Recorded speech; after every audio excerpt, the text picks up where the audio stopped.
ऐसा क्या हुआ है कि 1:15 बजने वाले हैं और अब थाने में है 7 बजे? देखिए, हम लोग सामाजिक कार्य को लेकर क्षेत्र में थे, तो लगभग 7:30 बजे 8 बजे की यह घटना है। हम लोग भरौली गांव में थे, एक निमंत्रण पर गए हुए थे।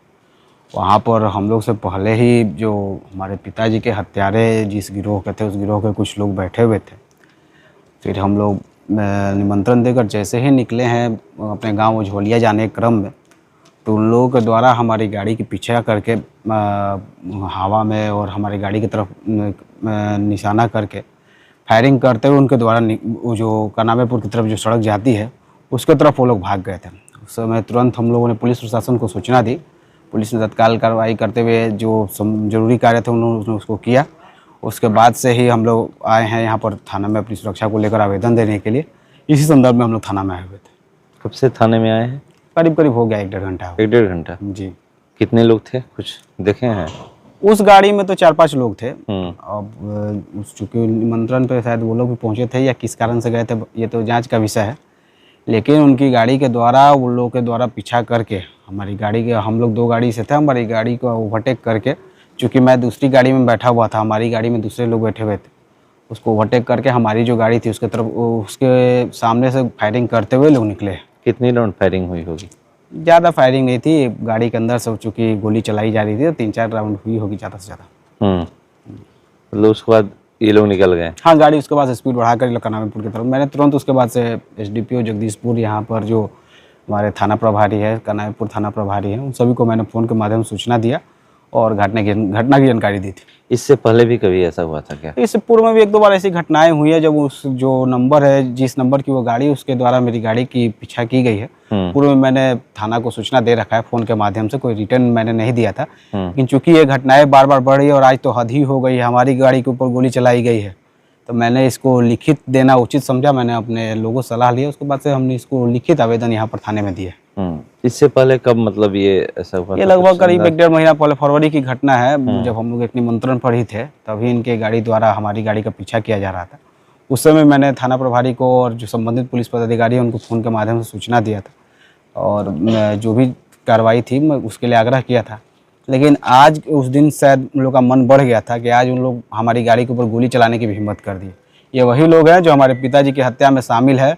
कानूनी प्रक्रिया के तहत ये लोग सजाए हफ्ता हैं, बौखलाए हुए हैं, किसी न किसी तरह चाहते हैं कि हम लोग कानूनी लड़ाई में ना आगे बढ़ पाए, इसलिए जानबूझकर हमारी हत्या करने की नीयत से इनके द्वारा हमारे ऊपर गोली चलाई जा रही है।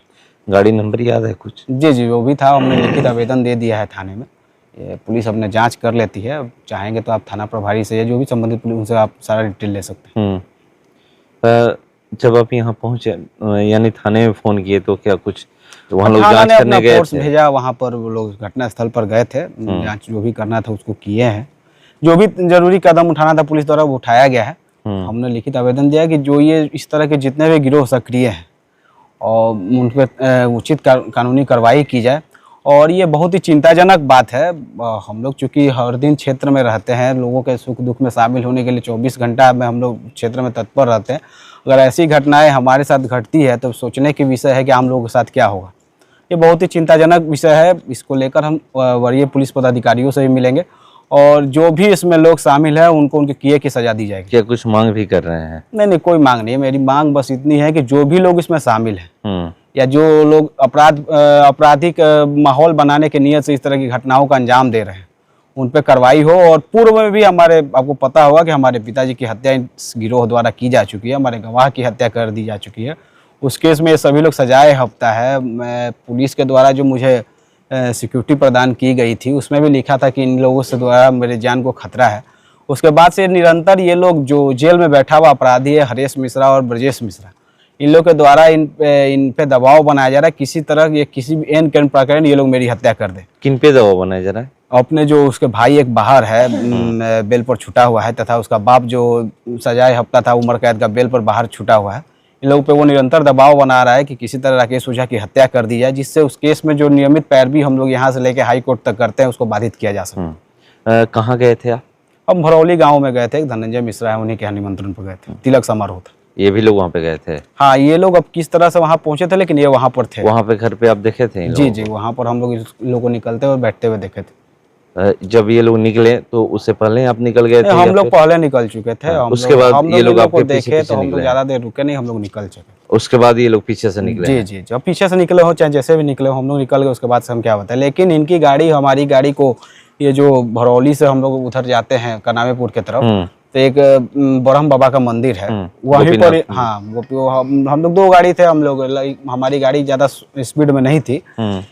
तब ये लोग ओवरटेक करते हुए वही उसी ब्रह्म बाबा के मंदिर के आसपास की ये घटना है।